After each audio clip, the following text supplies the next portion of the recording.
que é um tema super importante para a nossa preparação para a prova do Revalida. Olha só aqui, né, nossa estatística das questões de dermatologia que caíram nos últimos anos na prova do Revalida.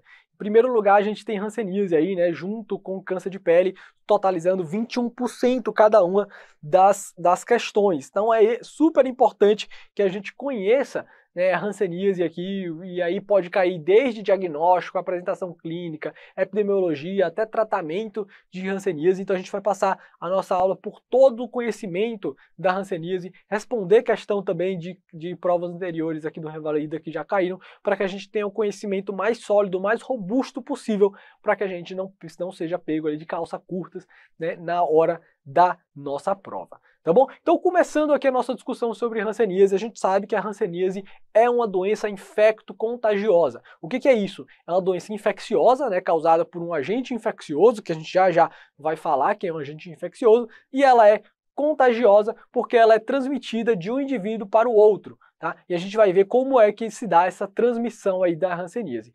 E ela é uma doença crônica porque ela tem um longo período de incubação, então ela demora a se manifestar. O que é período de incubação? É o tempo desde o momento da infecção até surgirem os primeiros sinais e sintomas.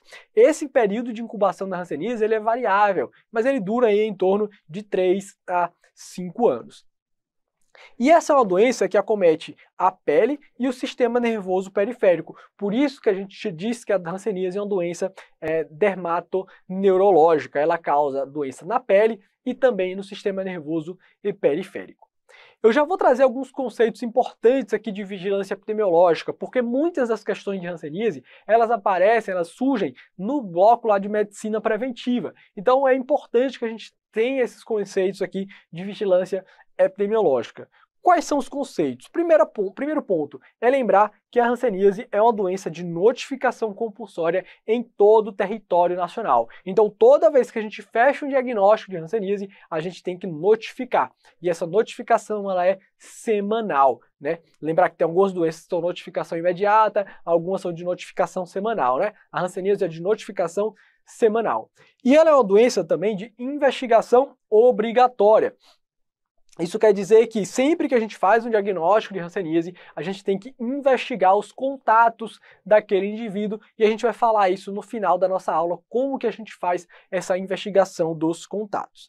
Ela é uma doença de alta infectividade, ou seja, muitas pessoas que entram em contato com o agente etiológico é infectado, mas é de baixa patogenicidade, ou seja, daqueles que são infectados, poucos de fato irão desenvolver a doença.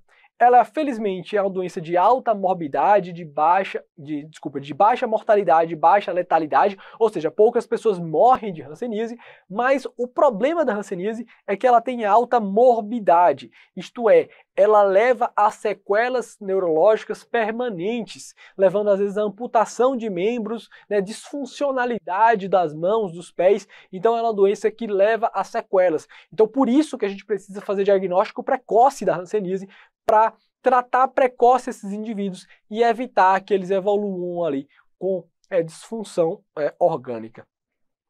E ela é uma doença cujo principal reservatório é o ser humano, é humano. Então, outros animais podem ser reservatório, né, como tatus, por exemplo, mas o principal é o humano. Agora, quem é o agente etiológico da hanseníase? O agente etiológico é o Mycobacterium leprae, ou seja, é uma micobactéria bacilo álcool ácido resistente, que a gente vai ver aqui quando a gente faz a coloração de Ziel-Nielsen, por exemplo, né, esses bacilos aqui que ficam roxos. Então, o Mycobacterium leprae, bacilo álcool ácido resistente, é um agente intracelular obrigatório que fica principalmente dentro de macrófagos da pele e das células de Schwann. O professor não lembra o que é célula de Schwann. A célula de Schwann é o principal constituinte do nervo periférico. Então, como o Mycobacterium leprae tem a capacidade de entrar na célula de Schwann, ele tem a capacidade de levar o dano do nervo, tá? Então, por isso aí que ela é uma doença dermatoneurológica. E que até hoje a gente não consegue cultivar in vitro, não existe meio de cultura para fazer o crescimento desse agente. Lembrar que o Brasil é o segundo país com maior número de casos no mundo, a gente só fica atrás da Índia, né, que é o principal país com maior número de casos, e ela, como é uma doença de baixas condições socioeconômicas, né, acaba que no nosso país, a região centro-oeste, norte e nordeste tem muito mais casos quando a gente compara com a região sul e sudeste. Agora a gente chega aqui num ponto que é super importante para a gente entender a hanseníase, que é o funcionamento da imunologia da hanseníase. A hanseníase é uma doença extremamente dependente do sistema imunológico do indivíduo. A gente vai ver que existem várias formas de apresentação dermatológica, de apresentação clínica da hanseníase. E essas diversas formas, elas ocorrem porque cada indivíduo vai reagir com um sistema imunológico diferente contra essa infecção. Para que a gente entenda isso, é importante a gente entender 3 pilares fundamentais aqui. O primeiro eu já falei, que o Mycobacterium leprae ele é intracelular obrigatório. O segundo pilar aqui é a gente entender que o tipo de imunidade capaz de combater um agente intracelular é a imunidade celular, a imunidade TH1, aquela imunidade que depende de células. Já a imunidade humoral, né, a resposta TH2, que produz anticorpos, ela é incapaz de combater agentes que estão dentro da célula, intracelular. Tá? Então aqui a gente vai entender por que a gente já vai ter 2 grandes grupos de pacientes com hanseníase. Aqueles que montam a resposta TH1 de imunidade celular, esses aqui são indivíduos que vão se curar espontaneamente ou, se tiverem a doença, vão ter uma doença localizada. E no outro polo, a gente vai ter aqueles indivíduos que vão montar uma resposta humoral, que vão produzir anticorpos, imunoglobulinas, IgG, IgM contra aquele agente. Esses indivíduos aqui não vão ser capazes de combater a doença. Então esses indivíduos vão ter aí doença disseminada.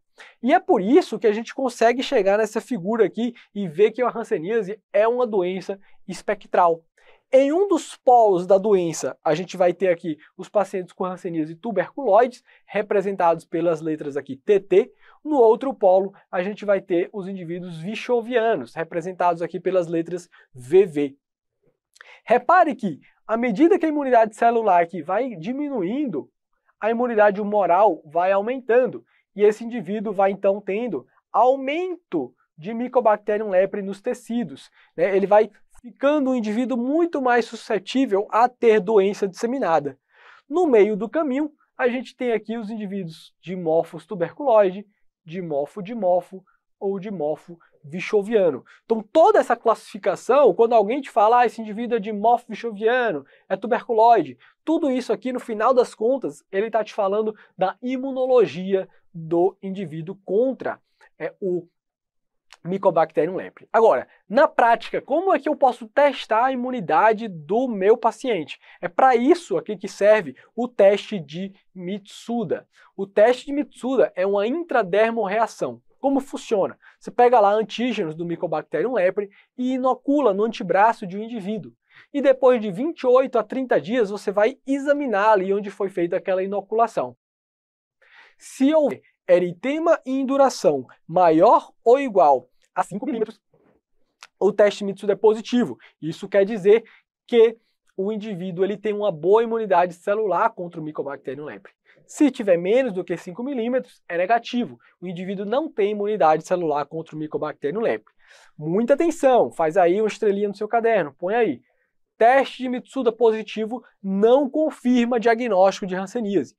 E um teste Mitsuda negativo não afasta o diagnóstico de hanseníase. Ele é simplesmente uma avaliação prognóstica, uma avaliação imunológica dos indivíduos, tá bom?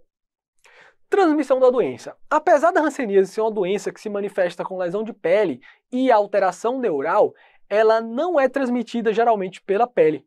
Ela é transmitida pelas vias aéreas superiores, tá bom? Então as vias aéreas superiores é a principal forma de transmissão da hanseníase. Muito eventualmente vai ocorrer transmissão pela pele e pelas mucosas.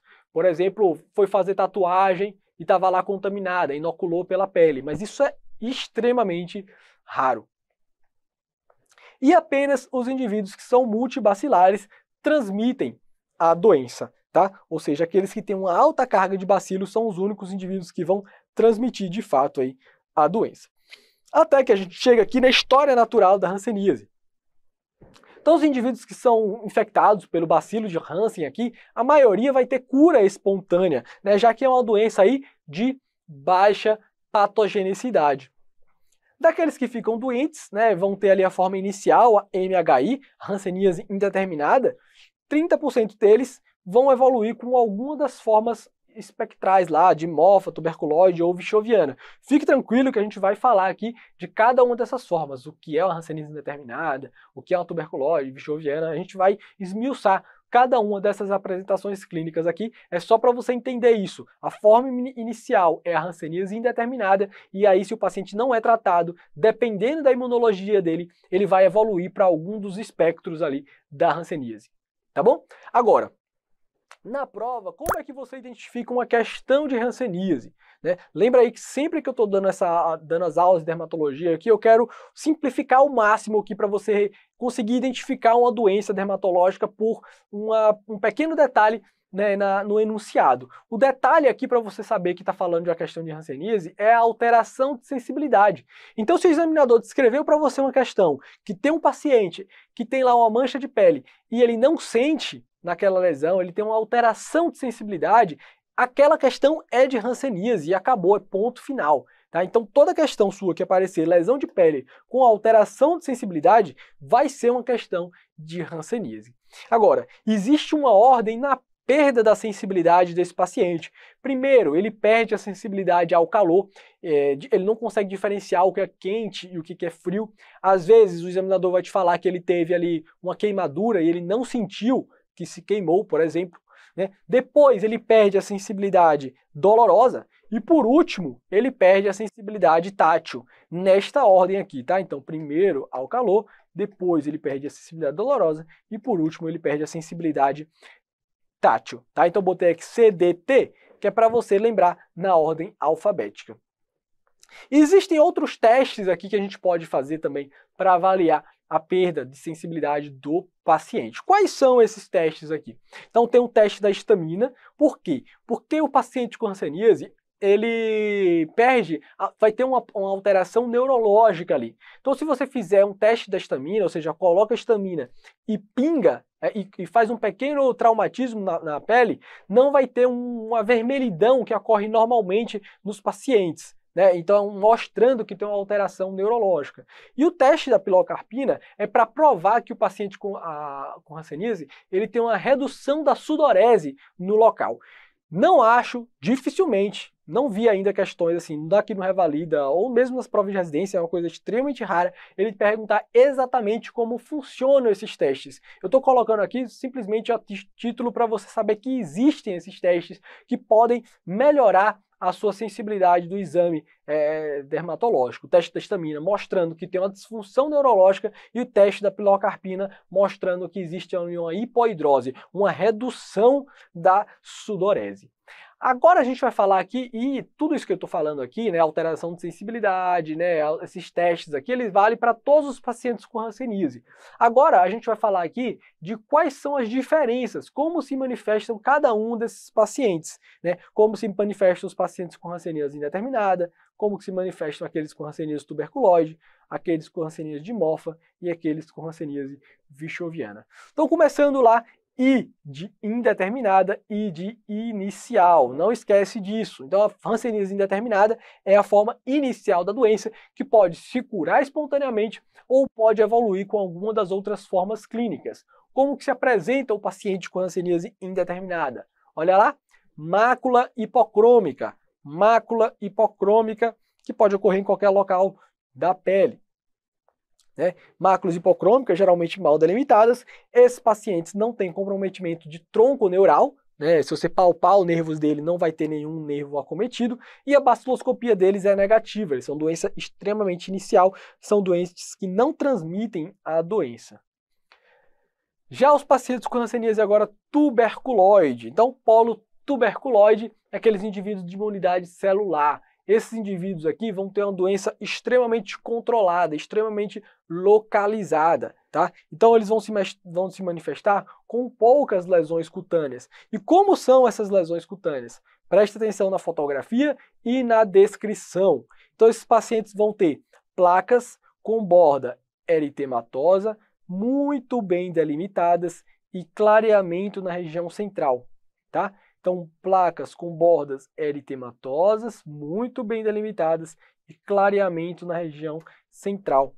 Com essa descrição, você pode pensar, professor, isso aqui parece uma descrição de tinea corporis. É um dos principais diagnósticos diferenciais de tinea corporis, tá? Mas na hanseníase, a gente geralmente não tem descamação, não tem aqui aquelas crostas que surgem na borda, né, do paciente com tinea corporis, tá? Então perceba até na fotografia aqui como a superfície é lisa, não tem aqui nenhum tipo de descamação, de crosta, nada. A borda aqui mais infiltrada. E, obviamente, você vai fazer o teste de sensibilidade. E aqui tem uma alteração completa do teste de sensibilidade. O paciente não vai sentir aqui dor, não vai sentir o tato, né, o calor aqui naquela ordem que a gente descreveu anteriormente. Esses pacientes também, muito comumente, vão ter alteração de tronco neural. Então, se você palpar aqui o nervo ulnar, o nervo radial dessa paciente, você pode ver um espessamento neural e dor neural. Esses pacientes fazem comprometimento neural bastante grave, né, bastante precoce ali e de forma assimétrica, tá? Então, hanseníase tuberculoide, polo TH1, doença geralmente localizada, teste Mitsuda, né? Obviamente positivo, porque a gente viu que o teste Mitsuda ele vê se o paciente tem um polo TH1 exuberante, e aqui tem, né? Baciloscopia desse indivíduo é negativo, e se a gente fizer a biópsia de pele, a gente vai ter formação de granulomas.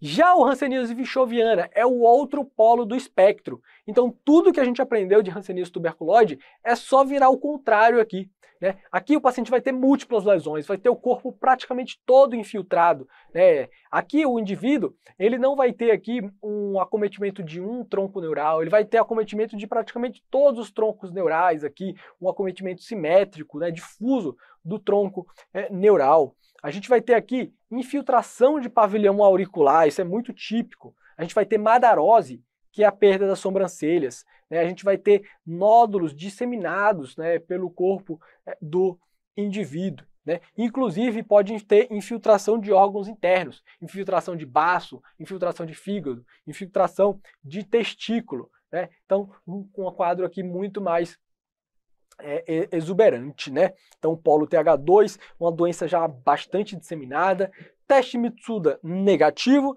baciloscopia fortemente positiva. Do ponto de vista epidemiológico, esse indivíduo aqui que a gente tem que achar, fazer diagnóstico, porque esse indivíduo aqui está disseminando bacilo, ele está transmitindo aí para a população inteira. Esse é o indivíduo que transmite a doença, a gente precisa fazer diagnóstico precoce dele para interromper o ciclo epidemiológico aí da hanseníase. E na biópsia a gente não vai ter granulomas bem formados, a gente vai ter uma baciloscopia na biópsia de pele fortemente positiva. Já aqueles indivíduos no meio do caminho, que são os pacientes com hanseníase dimorfa, o que você precisa saber sobre a hanseníase dimorfa? Que é uma forma instável da doença, ele pode migrar de polo dependendo do sistema imunológico, e que eles são os principais causadores de reação hansênica, né? A gente vai falar das reações hansênicas, e do ponto de vista semiológico, dermatológico, a lesão desse paciente é caracterizada aí como lesão em queijo suíço. O que é lesão em queijo suíço ou lesão foveolar? A gente vai ter ali a borda interna muito bem delimitada e a borda externa aí mal delimitada. Agora, essa classificação ali, tuberculoide, vichoviano, indeterminado, é uma classificação um pouco mais complexa.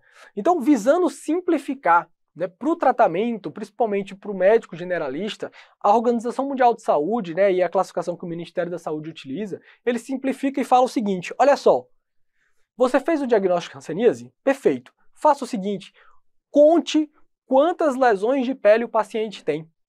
Não quero saber se ele é vichoviano, não quero essa classificação, eu só quero saber quantas lesões de pele o paciente tem. Se ele tiver até 5 lesões de pele, você diz que ele é paucibacilar. Se ele tiver mais do que 5 lesões de pele, você diz que ele é multibacilar. E outra coisa, né, uma exceção aqui é, se esse indivíduo tiver baciloscopia positiva ou 2 ou mais troncos neurais acometidos, ele é classificado como multibacilar automaticamente.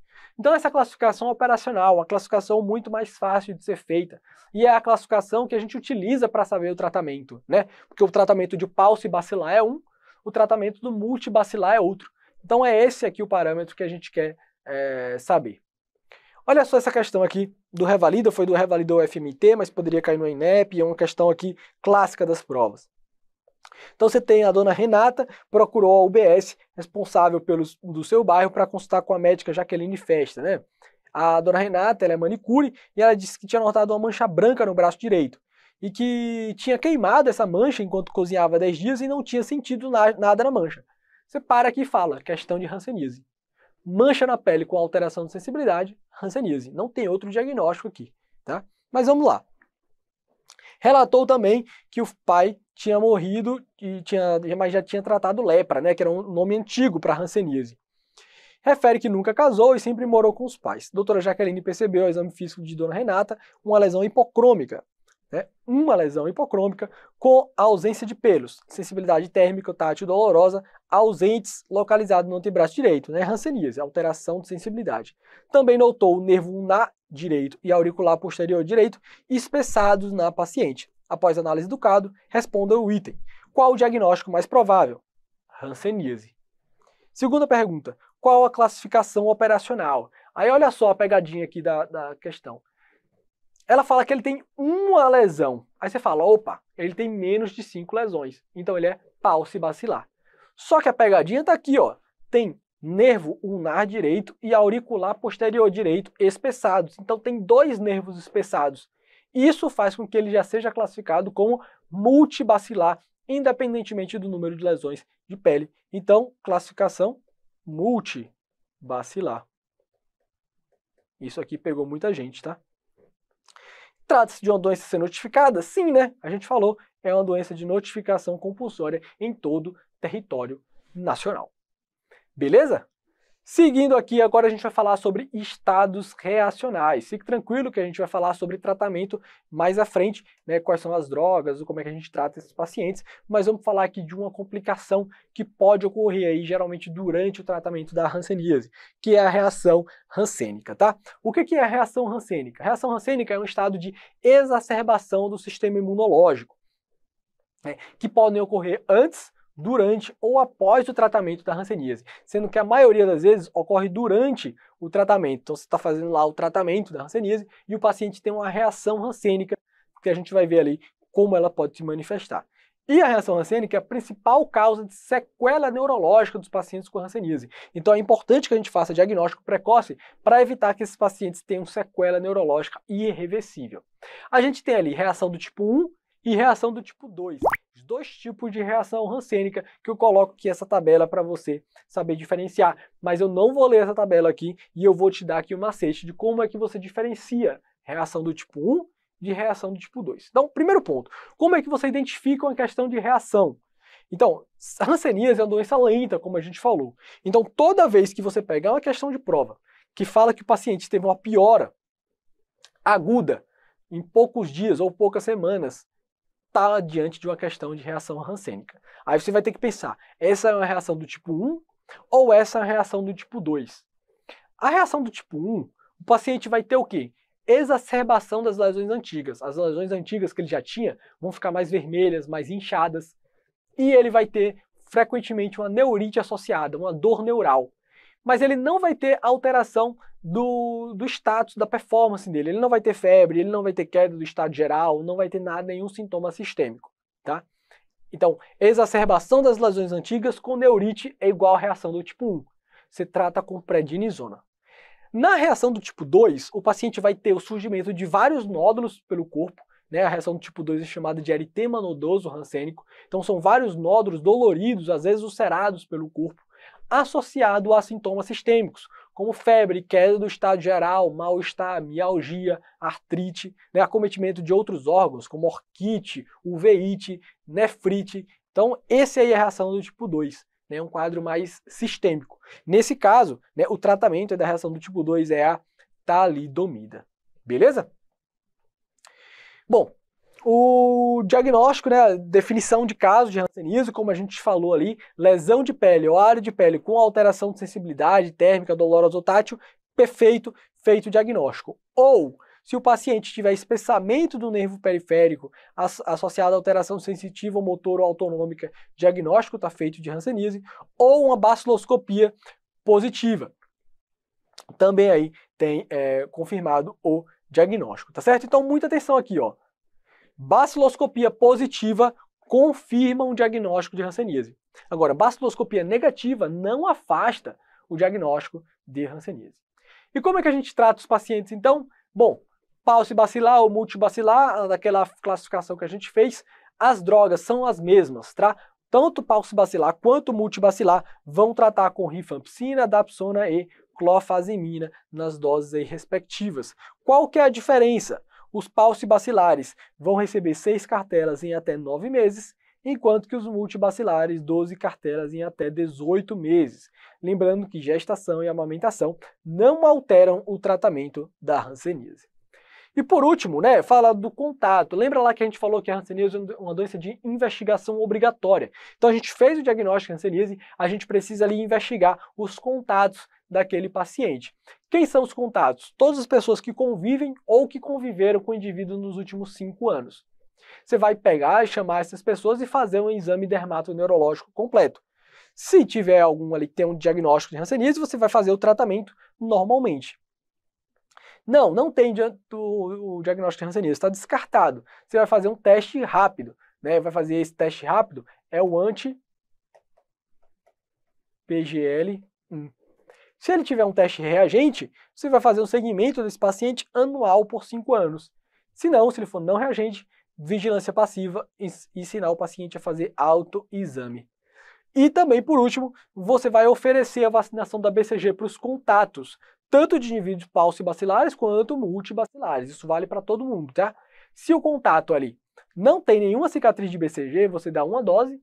Se ele tiver uma cicatriz de BCG, também é uma dose. Agora, se ele tiver 2 cicatrizes de BCG, aí não necessita mais nenhuma dose, ele já vai ter a proteção. Perfeito? Então vou ficando por aqui, um forte abraço aí e bons estudos.